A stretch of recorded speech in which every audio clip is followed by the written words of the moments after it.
Košutnjak Park, outside the Serbian capital, Belgrade. In May 1914, a Bosnian student, Gavrilo Princip, came here with a Browning pistol for some target practice.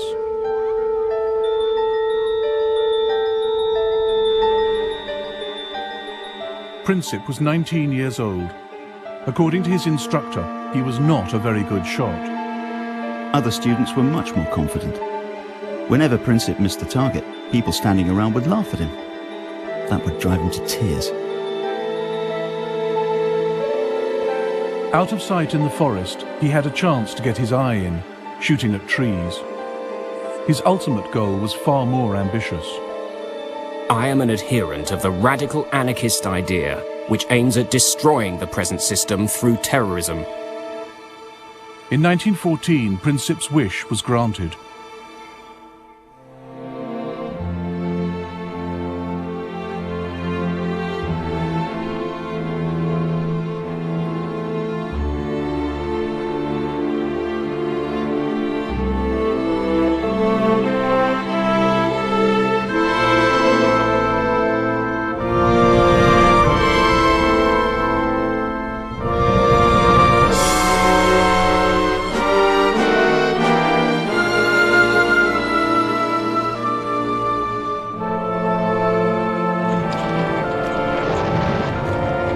The First World War began almost by accident.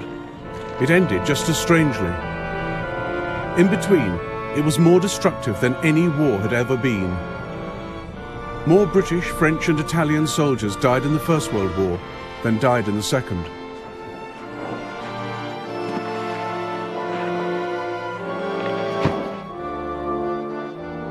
It was the first genuinely global conflict, fought not just on the fields of France and Flanders, but up mountains, across deserts, at sea and in the air.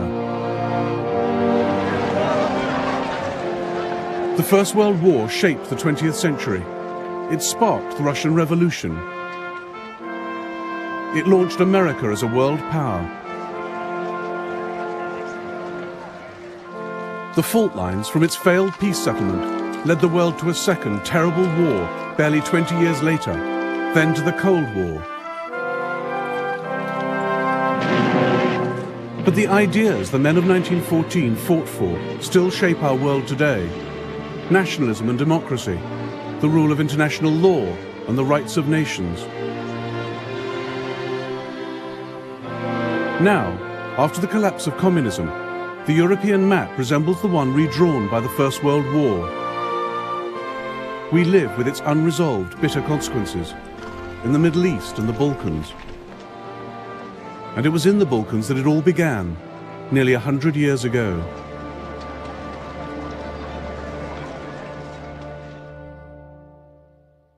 At the start of the 20th century, as at its close, the Balkans were the most unstable part of Europe. Here, three great empires fought for power and influence: the Austro-Hungarian, the Russian, and the Ottoman.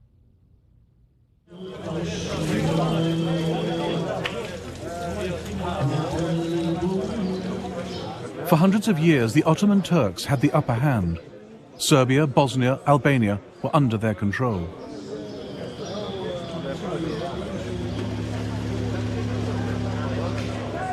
They built over 80 mosques in Serbian Belgrade, but by the 1900s, only this one was left.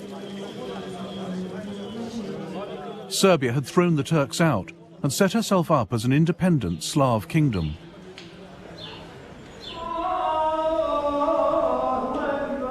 But right on Serbia's border was an even greater challenge to Slav nationalism: the Austro-Hungarian Empire. The old Turks of the south have gone, but new enemies come from the north, more fearsome and dangerous than the old. They want to take our freedom and our language from us and crush us.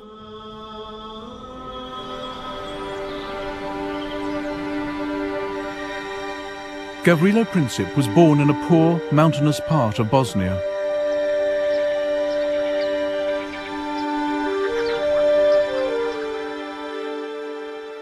His house was destroyed in the Balkan Wars of the 1990s.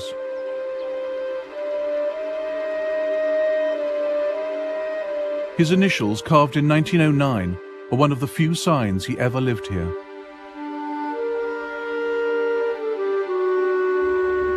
The year before, control of Bosnia had been wrested from the Turks by the Austro-Hungarians, the enemy Princip wanted to destroy.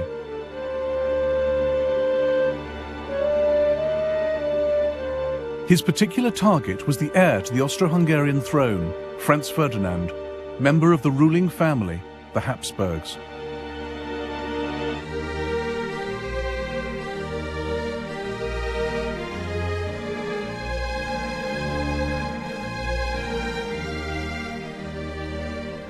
That extraordinary empire, known as the Austrian-Hungarian dual monarchy, is less an empire, or a kingdom, or a state, than the personal property of the Habsburgs, whose hereditary talent for the acquisition of land is recorded on the map of Europe today.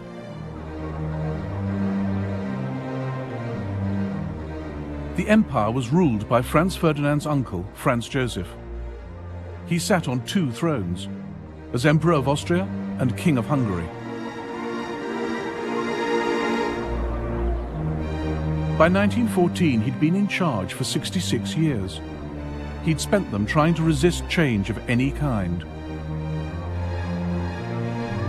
Hardly ever seen out of military uniform, he hated the idea of political reform. As he told US President Theodore Roosevelt, "You see in me the last European monarch of the old school."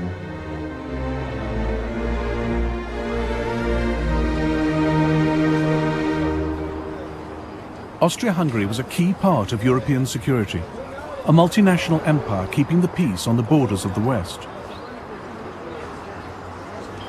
The capital, Vienna, was one of the great cosmopolitan centers of Europe. This was the empire that produced Freud and Mahler, Schiller, Kafka and Strauss. It contained at least 10 different nationalities, not just Austrians and Hungarians, but Czechs, Slovaks, Poles, Romanians, Italians, Croats and Bosnians. A guide was prepared by the British Foreign Office to help work out who was who. Teutons, anti-Slav, vigorous and very wooden and hard-headed, shy and suspicious, manly and close-fisted. patriotic. Very tall, big noses. Slovaks, ignorant but artistic. Ruthenes, savage and ignorant, but Czechs, musical. energetic, forceful, intensely... But it was also an empire in a state of constant crisis. Poles, all for Polish independence. Bosnian Serbs, pro-Yugoslav. Italians, anti-Austrian. In all the empire, only the Hungarians and Austrians had any real power, and the Hungarians refused to share it with the rest.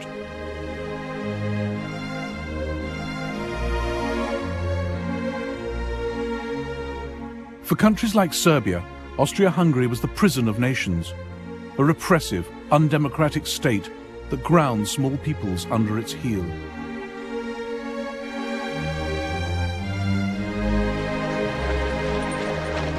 In 1905, there were nationalist demonstrations in Vienna.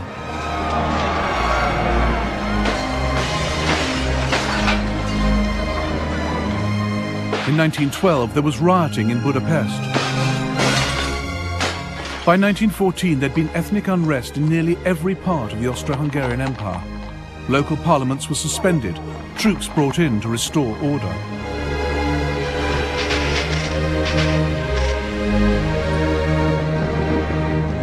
Austria-Hungary's domestic problems gave opportunities to her enemies.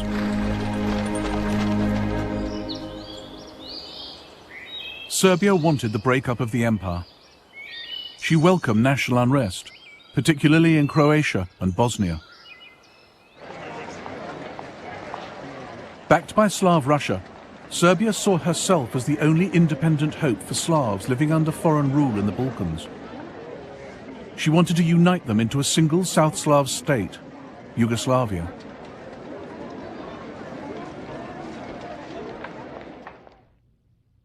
Dragutin Dimitrievich was an officer in the Serbian army. He opposed any kind of friendship with Austria. The blind surrender to Austria's embrace was a most shameful betrayal of Serbian traditions. I realized that Serbia must in full measure become the leader, not only of Serbs, but of Yugoslavia. Dimitrievich believed killing kings could bring political change. It had worked for him in the past.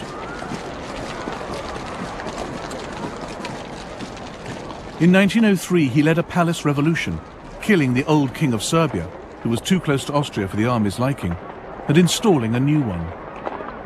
The crowds expressed enormous joy. They stuck flowers and leaves in their caps. Windows were decorated with banners, flowers, garlands. Belgrade was celebrating. The rest of the world was horrified at Serbia's bloody coup. Serbia was treated like a rogue state, a nest of revolutionaries, one foreign minister complained. Only 2 countries sent ambassadors to King Peter's coronation: Russia, Serbia's greatest ally, and Austria, her greatest enemy.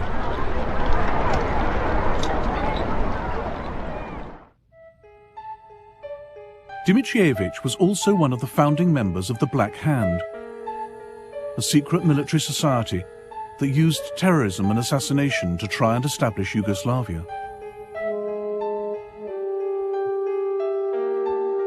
He is said to have sent men to murder Austro-Hungarian military leaders and cabinet ministers. He allegedly tried to kill Emperor Franz Joseph. One saw him nowhere, yet one knew that he was doing everything.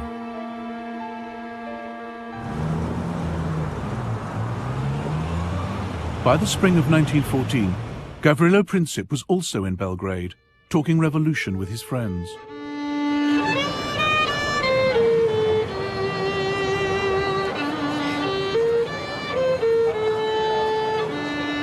Then the young Bosnians heard that Archduke Franz Ferdinand would visit Sarajevo in June. Here was their chance to match deeds to words. Luckily for them, their plans reached the ears of Dimitrievich and the Black Hand.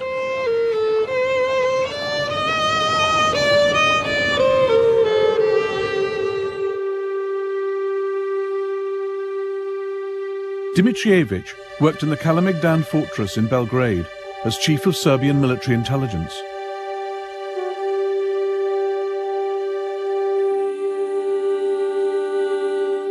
In the spring of 1914, Major Voja Tankasic, also in the Black Hand, walked into his office with a question.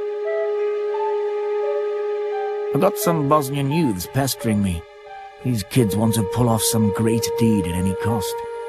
They've heard that Franz Ferdinand is coming to Bosnia and have begged me to let them go there. What do you say? I've told them they cannot go, but they give me no peace. Franz Ferdinand was going to Bosnia to observe the Austro-Hungarian army's maneuvers in the hills outside Sarajevo.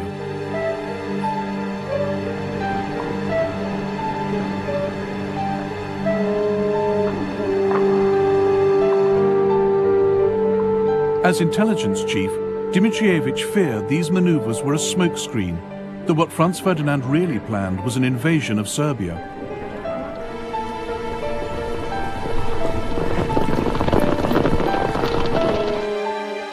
As leader of the Black Hand, he believed anything that destabilized Austria-Hungary was good for his beloved Serbia.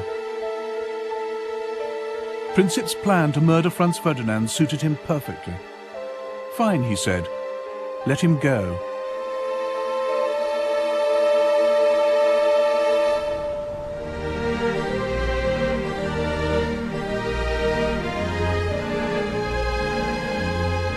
Unlike Gavrilo Princip, Archduke Franz Ferdinand was an excellent shot. One of his castles, Konopishte, in what is now the Czech Republic, is full of the evidence. By the age of 50, he'd shot 5,000 stags, as well as 200,000 other animals, all carefully numbered. Anyone who disturbed the Archduke's peace at Konopishte by trespassing on his land, as unsuspecting trippers sometimes did on Sundays, had to reckon with being shouted at by an irascible and almost apoplectic proprietor, who threatened to shoot anyone who dared set foot in his grounds a second time. By 1914, Franz Ferdinand was emperor in waiting. Everyone knew it couldn't be long before his uncle died. Even the official portrait was ready, Franz Ferdinand with the stars and sash only the emperor could wear. He had no time for the etiquette and convention that hemmed in the Vienna court. He defied his uncle by marrying Sophie Hotek, who was not of royal blood.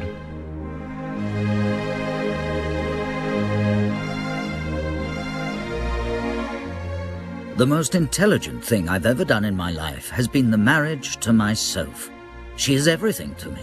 My wife, my advisor, my doctor, my guardian angel. In a word, my entire happiness. Franz Ferdinand also had radical ideas for political reform. He recognized that the less power national minorities had within the empire, the more they'd look to other countries for help.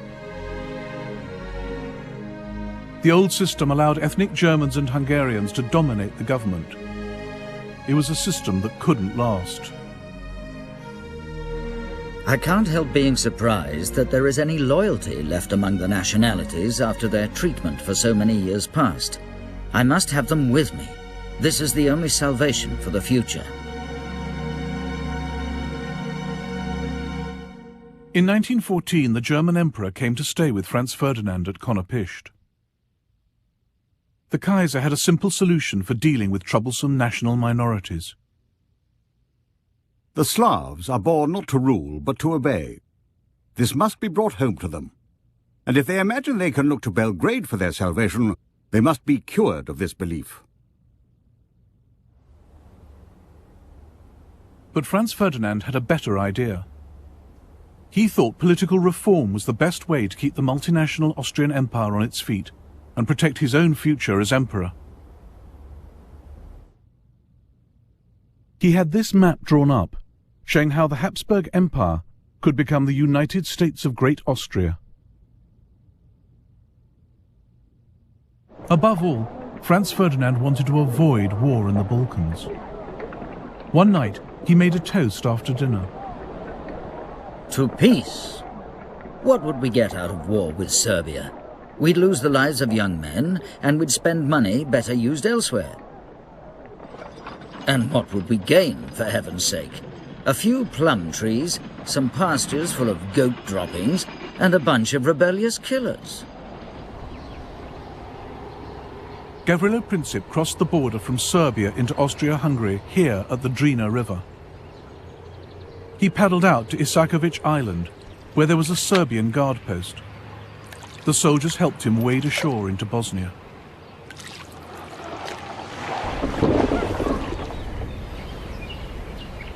From here, he made his way to Sarajevo, where he met up with 6 others in on the plot.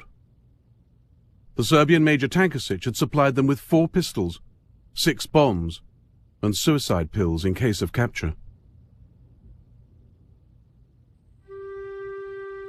They were already in Sarajevo when Franz Ferdinand arrived outside the capital on the 25th of June. They planned to attack him 3 days later as he drove from the railway station to the town hall. One would be stationed at the first bridge on this road. Princip and the others would cover the rest of the route.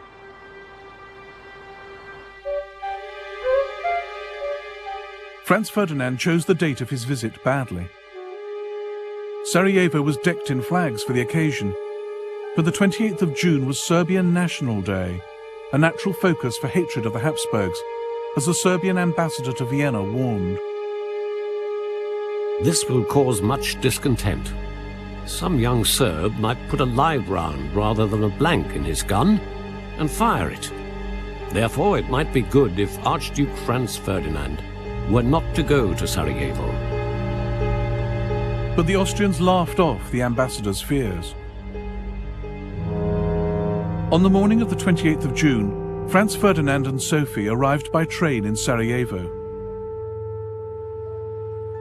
Despite the warnings, security was light.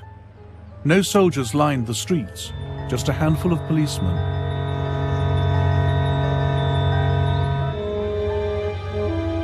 The royal car was a Greffenstift Tourer.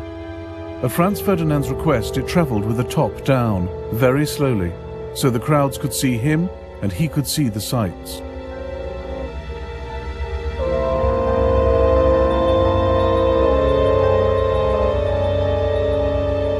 As the procession passed the first bridge, the conspirator there threw his bomb. Sitting opposite the royal couple was Oskar Potiorek. The explosion came immediately after the Archduchess's cry to drive on quickly. I was sure no damage had been done to our car, and the Archduke commented very calmly, "I've always thought something like this might happen." The bomb had bounced off the car, exploding behind it and wounding 2 officers and some onlookers.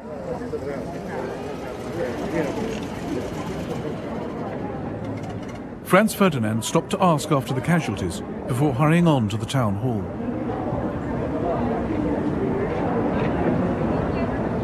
There, the mayor of Sarajevo began his official welcome speech. The Archduke interrupted. Lord Mayor, what is the good of your speeches? I come to Sarajevo on a friendly visit and someone throws a bomb at me. This is outrageous. So far, the young Bosnian's plans had gone badly wrong. Franz Ferdinand was alive, official security was now on high alert. Gavrilo Princip turned to go home, stopping on the corner of Franz Joseph Street to buy a sandwich. Then his luck changed. Franz Ferdinand had left the town hall. He should have been driven straight along the river, travelling too fast to give any other assassins a chance. But his driver took a wrong turn at the corner of Franz Joseph Street.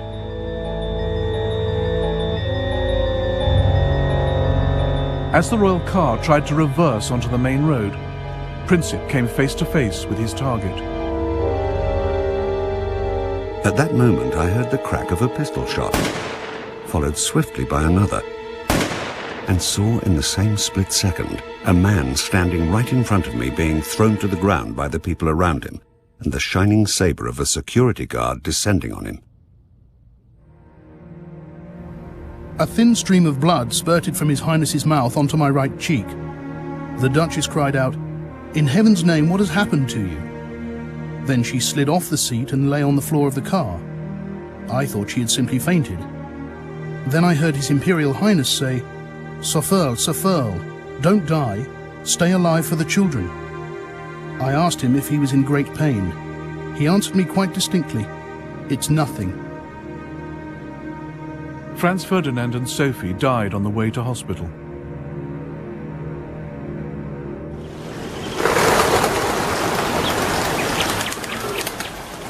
The people of Sarajevo didn't know that a clutch of Serbian army officers had secretly sponsored the assassination. But they made the same leap the world did, that Serbia had as good as pulled the trigger herself. The pro-Austrian element in the crowd went wild. The excitement of the moment turned into fury against everyone and everything Serbian. Serbian shops, schools and churches were smashed and looted. The streets choked with furniture, clothes, bicycles, books, even icons and crosses, twisted and befouled, lying in heaps in the gutters.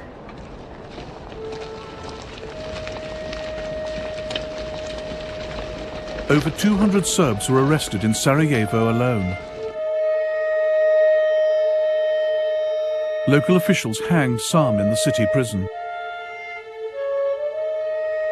Many more died in pogroms across Bosnia and Herzegovina.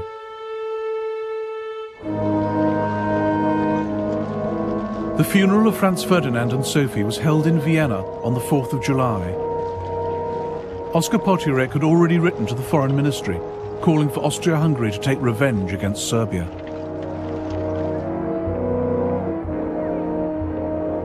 We must take the first opportunity for a destructive blow against Serbia to give the monarchy a few decades of calm internal development. Serbia must learn to fear us again.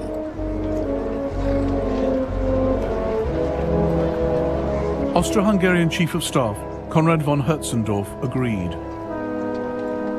This is not the crime of a single fanatic. Assassination represents Serbia's declaration of war on Austria-Hungary. If we miss this occasion, the monarchy would be exposed to new explosions of ethnic unrest. Austria-Hungary must wage war for political reasons.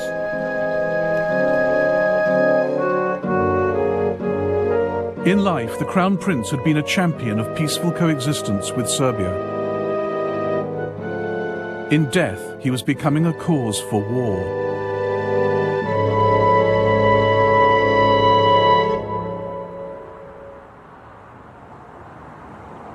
The murder of Franz Ferdinand did not immediately set Europe alight.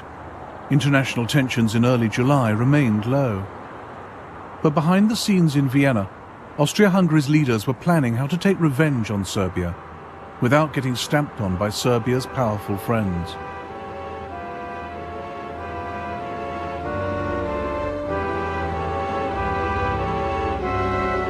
Even before the assassination, Army Chief of Staff Konrad von Hötzendorf had pressed for war against Serbia no fewer than 20 times. Now he made his case again. I expressed to His Majesty my opinion that war with Serbia was unavoidable. That is entirely correct, said His Majesty. But how are you going to wage war if everyone, in particular Russia, is going to attack us? We have backing from Germany, I replied.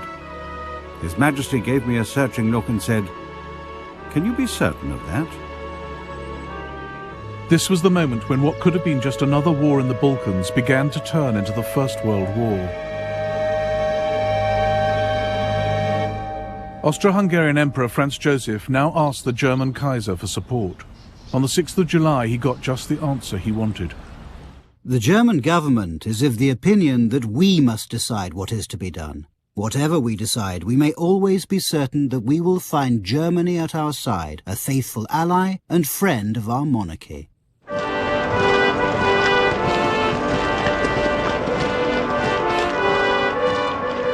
Germany's crucial decision to back Austria was made with no care for the consequences. Neither the Kaiser nor his senior political and military leaders took any steps to find out what Austria-Hungary had in mind. It was an extraordinary oversight, because nothing in the Balkans happened in isolation. Europe was divided into two camps. On one side were Germany, Austria, Hungary and Italy. On the other were France and Russia. War with one could mean war with the others. No one knew how Russia would respond if one of the leading Balkan countries was attacked. She might go to war with Austria to protect Serbia. Then Germany would have to fight to protect Austria.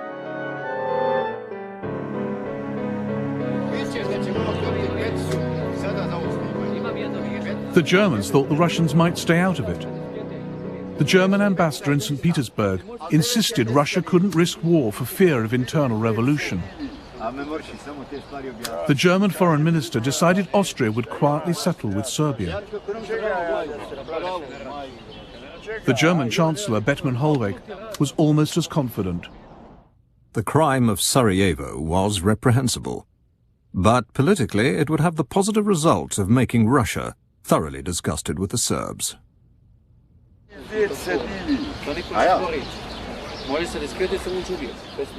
It was Germany's confident support that pushed Austria forward. But far from plunging the world into war in 1914 out of aggression, Germany was just nudging it closer out of incompetence and wishful thinking. The Kaiser was so sure no war was brewing that he went on holiday.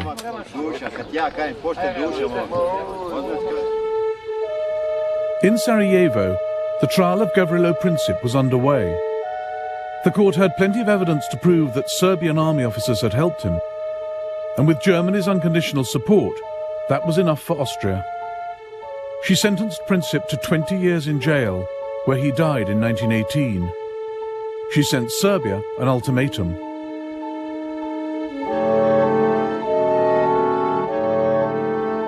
This document was Austria's excuse for war.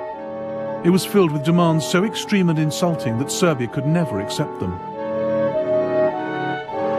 But just in case they did, the Austrian ambassador in Belgrade was ordered to reject any reply as unacceptable. He delivered the ultimatum at 6 p.m. on the 23rd of July 1914. Slavka Mihailovich was a Belgrade doctor. The news of the ultimatum spread quickly, and soon there was a real alert. Streets and bars were crowded with anxious people. Everybody wondered what answer our government would give, whether a new war would be avoided.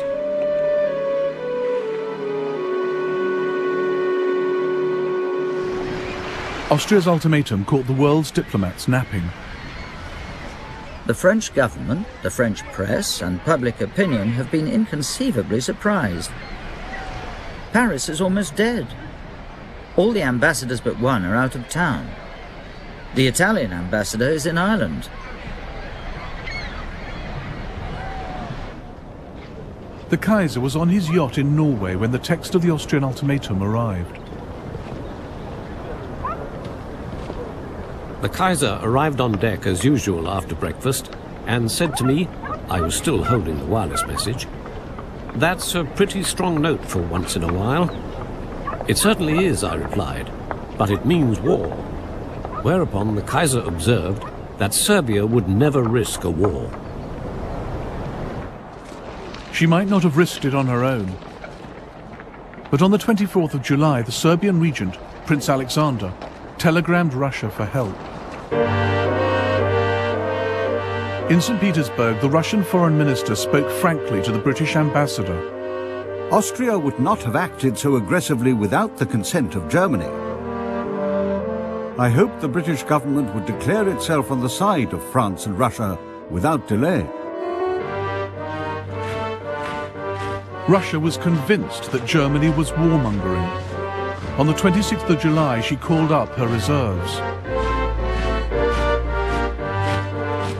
This was the second key stage of the crisis, as Britain's Foreign Secretary Edward Grey warned on the 28th. From the moment the dispute ceases to be one between Austria-Hungary and Serbia and becomes one in which another great power is involved, it cannot but end in the greatest catastrophe that has ever befallen the continent of Europe. Austria-Hungary declared war on Serbia that same day. The first shots of the war were fired from here, the Austrian fortress of Zemun, just across the river from Belgrade. In the dead of night, Major Voja Tankasic had the Black Hand blow the only railway bridge. Windows shattered to smithereens, and broken glass covered the floor. Patients started screaming. Then there was another explosion, and another one. So it was true. The war had begun.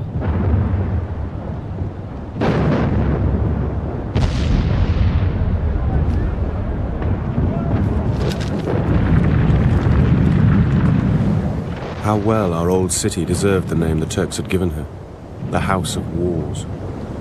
Shells fired from all sides were crisscrossing above her. The Austrians had peculiar weapons, the so-called monitors, little boats armed with heavy guns circling Belgrade like rabid dogs and firing from every direction. It was still only a war between Austria-Hungary and Serbia. And on the 29th of July, as the shells fell on Belgrade, there was a final attempt to keep it that way. A series of last-minute telegrams flashed across Europe. Tsar to Kaiser, cousin to cousin. Dear Willie, an ignoble war has been declared on a weak country. The indignation in Russia is enormous. Dear Nicky, I am exerting my utmost influence on the Austrians. I confidently hope you will help me to... Dear Willie, my troops shall not take any provocative action. But by now the crisis was beyond the control of monarchs or politicians. It was in the hands of the military. From the moment Russia mobilized her army, German generals knew their own clock was ticking.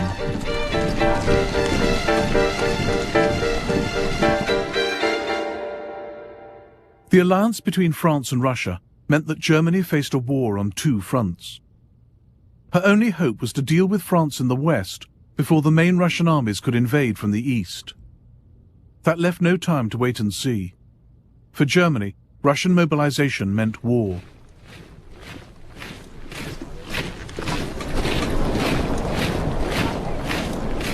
Germany hadn't looked for a fight. Her generals knew a European war would be long and devastating, even for the victors. But if it was going to happen, they thought, better sooner than later. According to all competent observation, Russia will be prepared to fight in a few years. Then she will crush us by the number of her soldiers. Then she will have built her Baltic Sea Fleet and strategic railways. Our side, meanwhile, will have grown steadily weaker. On the 1st of August, Germany declared war on Russia. 2 days later, she declared war on Russia's ally, France.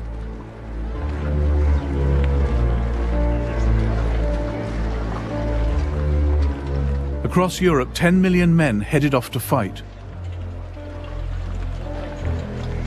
For all the bans and flag waving, many went unwillingly to war. Where are we off to? France? Belgium? Or the East? At the station, people waved goodbye, some with handkerchiefs. I thought of my wife and child left alone at home. In fact, it wasn't so much a thought as a fearful shadow flitting over my soul.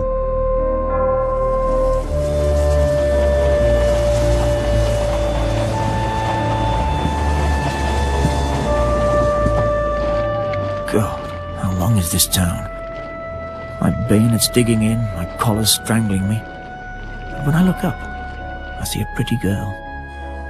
She was so full of admiration, so moved by it all that I realized we've got to look handsome and walk tall. Off we march to the sound of shrill brass. Although where we're going, you die, you're defaced, hacked up, torn apart. All down the line, my comrades straighten up at the sight of her.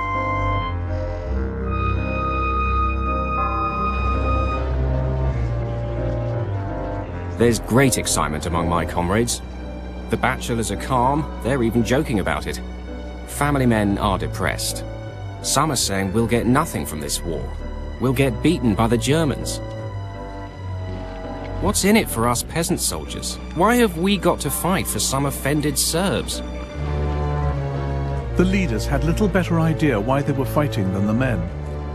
They had no lists of war aims. Germany and Austria, Serbia, Russia and France were all convinced they were fighting a defensive war, forced on them by someone else.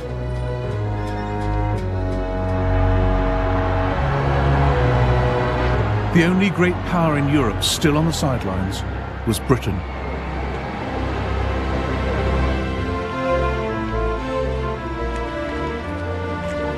On the 2nd of August 1914, Britain was still at peace, but only just. We've been in a state of great excitement, as the reservists are being called up. All the railways are guarded.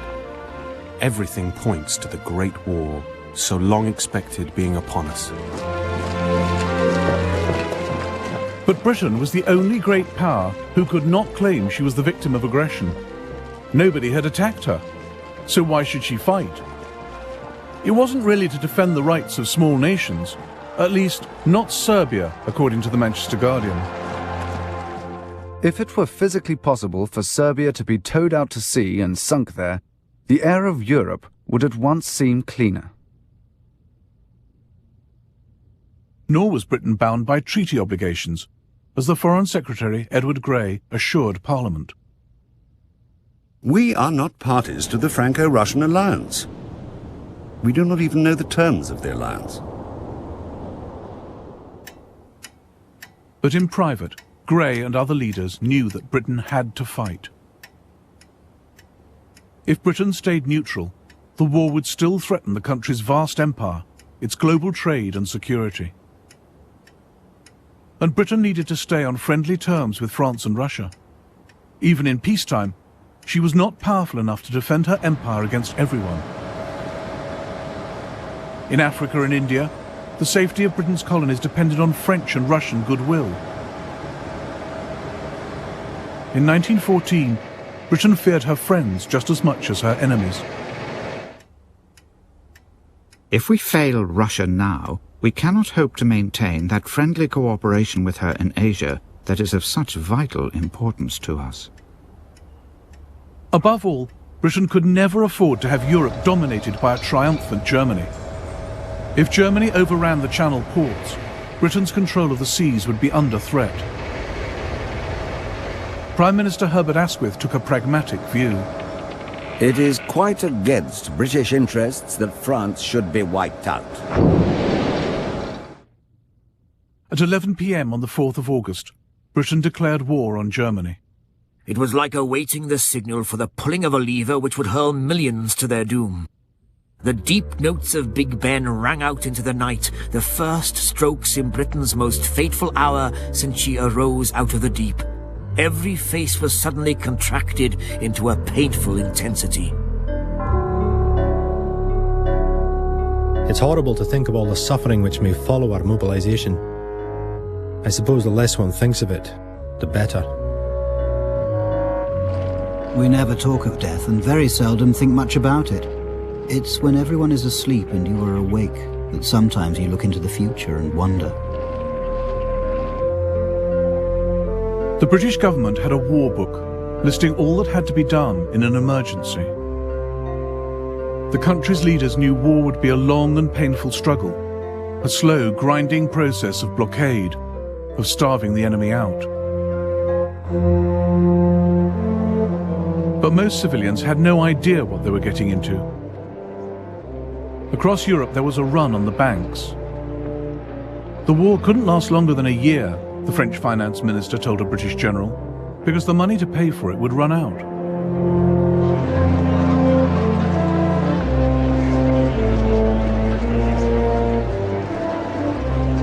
Most people expected Britain, with the largest navy in the world, to fight a sea war.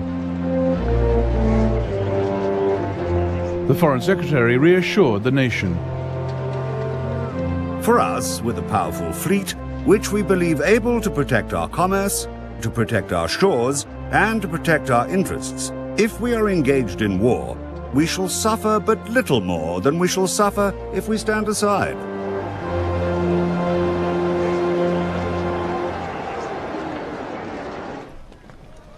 Bert Fielder was a sergeant in the Royal Marines.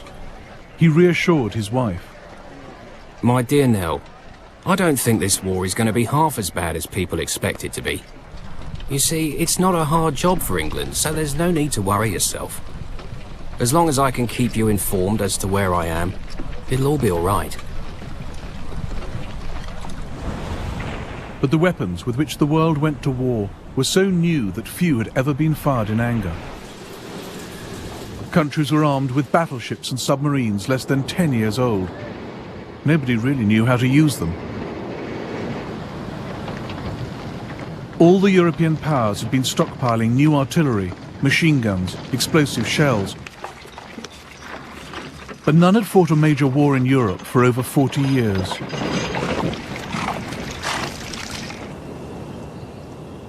The crisis had begun in the Balkans. And as the Austrians faced up to the Serbs, the First World War started here as it would go on everywhere else. A war in which old scores would be settled and the rule book thrown away.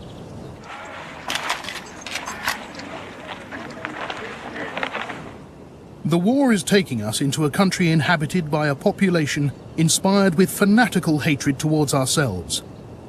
An attitude of extreme severity, extreme harshness and extreme distrust is to be observed towards everybody.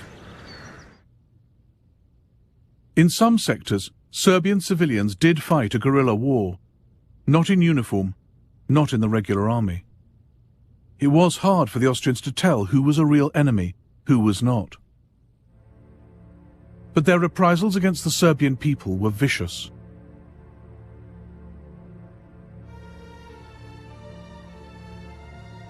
This was a war of nationalities and races, not just against an enemy army, but against whole peoples. In the first month of the war, 4,000 civilians in western Serbia were killed or disappeared. They burnt houses down, looted, raped, killed.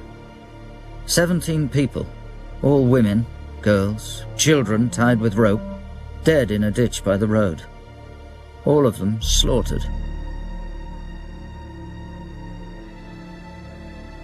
At 9 a.m. I went to Leznica to get some supplies for the battery. In the town you could see the atrocities left behind by the enemy.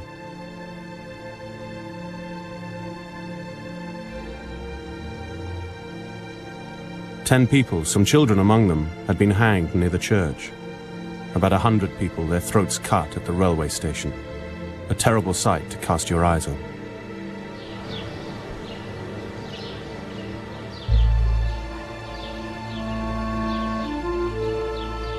At the Serbian town of Primeira, this memorial commemorates those who died. The Serbian government commissioned a report into the massacres by a Swiss doctor, Rodolph Reiss. The massacres of the civil population were systematically organized by the command of the invading army.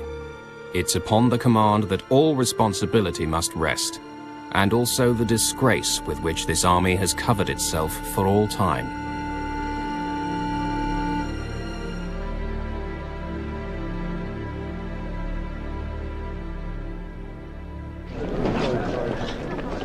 Austria-Hungary was far less ruthless when it came to fighting the Serbian army. That too set a pattern for the war, a foretaste of the military weakness which would dog Austria-Hungary's partnership with Germany. This was a war in which events on one front could have a critical effect on another.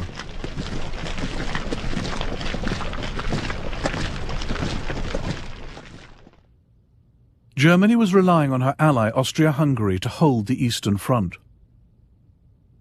With Russia massing on her borders, Germany was horrified to learn Austria had concentrated her reserves not against Russia, but down in the Balkans to deal with Serbia. Meanwhile, the main Serbian army had marched up from the south of the country, gathering numbers as it went. On the 12th of August, it finally met the Austrians at Ser Mountain.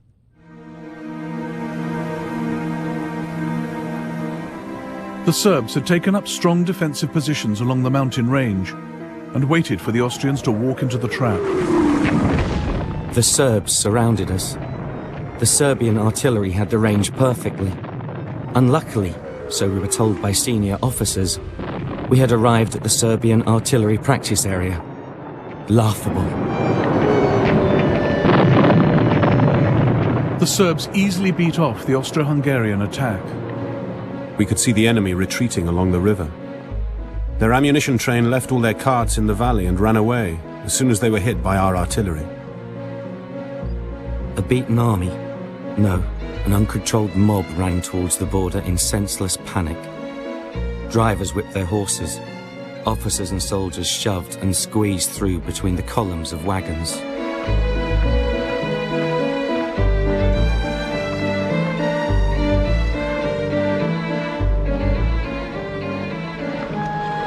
Austro-Hungarian prisoners captured in the first Allied victory of the war.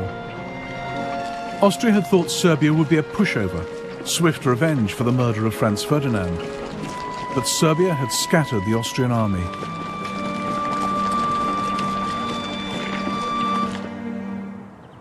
The victories of 1914 cost Serbia 130,000 men. They did not die in vain, reads the inscription on this memorial to Serbia's dead. Every nation would learn that nothing in this war would be easy, quick, or clean.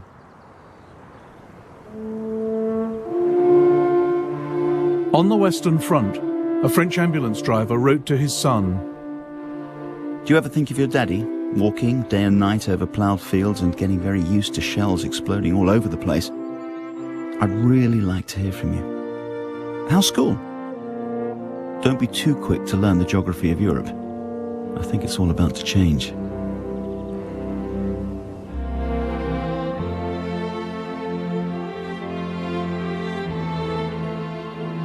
In the next episode of the First World War, German armies roll into Belgium and France, leaving a trail of atrocities. And France, aided by Britain, fights for her life.